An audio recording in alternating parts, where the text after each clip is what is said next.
ዛሬ በቱርክ ድራማዎች ላይ በልዩ የትወና ብቃቱ የብዙዎችን ቀልብ ሊስብ ስለቻለው ስለ ፖይራዝ የህይወት ጉዞ፣ አስገራሚ የፊልም ታሪኮች እና ብዙዎች የሚያወሩለትን የፍቅር ህይወቱን እንቃኛለን። በተለይ ፖይራዝ ካራይል በተሰኘው ተወዳጅ ድራማ ላይ ከአይሰጉል ተዋናይት ጋር የነበረው እውነተኛ የፍቅር ታሪክ የብዙ ሰዎችን ቀልብ ሊስብ ችሏል። እኛም ስለ ፖይራዝ ያልተሰሙ እውነታዎችን ይዘንላችሁ መጥተናል።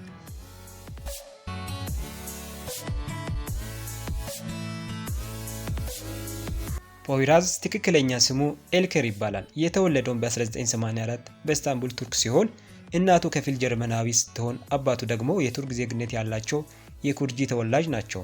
ፖይራዝ ወደ ትወና ከመግባቱ በፊት ከፍተኛ የሙዚቃ ፍላጎት የነበረበት ሲሆን ጊታርና ፒያኖ በከፍተኛ ብቃት ይጫወታል። ነገር ግን እውነተኛውን ስጦታ በቲያትር ላይ መሆኑን ሲረዳ በትወና ለመሰልጠን ወደ እንግሊዝ ሀገር ለንደን በመሄድ ትምህርቱን ሊያጠናቅቅ ችሏል።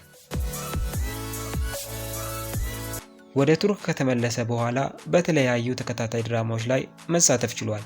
ነገር ግን እውነተኛን ዝናንና ታዋቂነትን ያገኘው ከ2015 እስከ 2017 የተላለፈው ፖይራዝ ካራይል በተሰኘው ድራማ ላይ ዋና ገጸ ባህሪውን በመጫወቱ ነበር።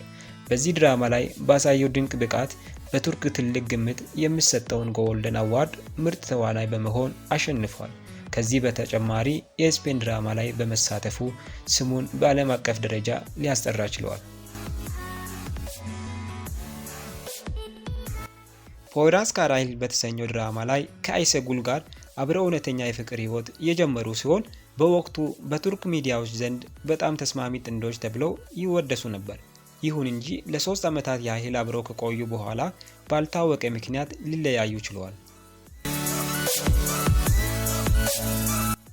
ከ2021 ጀምሮ ከታዋቂ ዋና ውባ የቱርክ ዘፋኝ ሲላ ጋር ፍጹም የፍቅር ህይወት እያሳለፈ ይገኛል። ሁለቱም በሙዚቃ ላይ ያላቸው ፍቅር ይበልጥ እንዲቀራረቡ አድርጓቸዋል። በማህበራዊ ሚዲያዎች ላይ የሚያሳዩት መተሳሰብ እና አብሮነት አሁንም ድረስ በቱርክ የጥበብ ዓለም ውስጥ በምሳሌነት ከሚጠቀሱ ጥንዶች መካከል አንዱ ያደርጋቸዋል።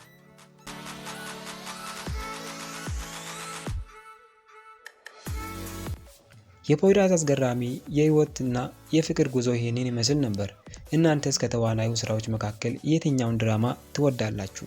ከአይሰጉል ጋር የነበረው ፍቅርስ ምን ትላላችሁ? ሀሳባችሁን በኮሜንት መስጫ ላይ አጋሩ። ቪዲዮን ከወደዳችሁ ላይክ እና ሼር ማድረግ እንዳትረሱ። በሚቀጥለው ቪዲዮ የትኛውን ታዋቂ ተዋናይ ታሪክ እንድንሰራላችሁ ትፈልጋላችሁ? በኮሜንት አሳውቁን።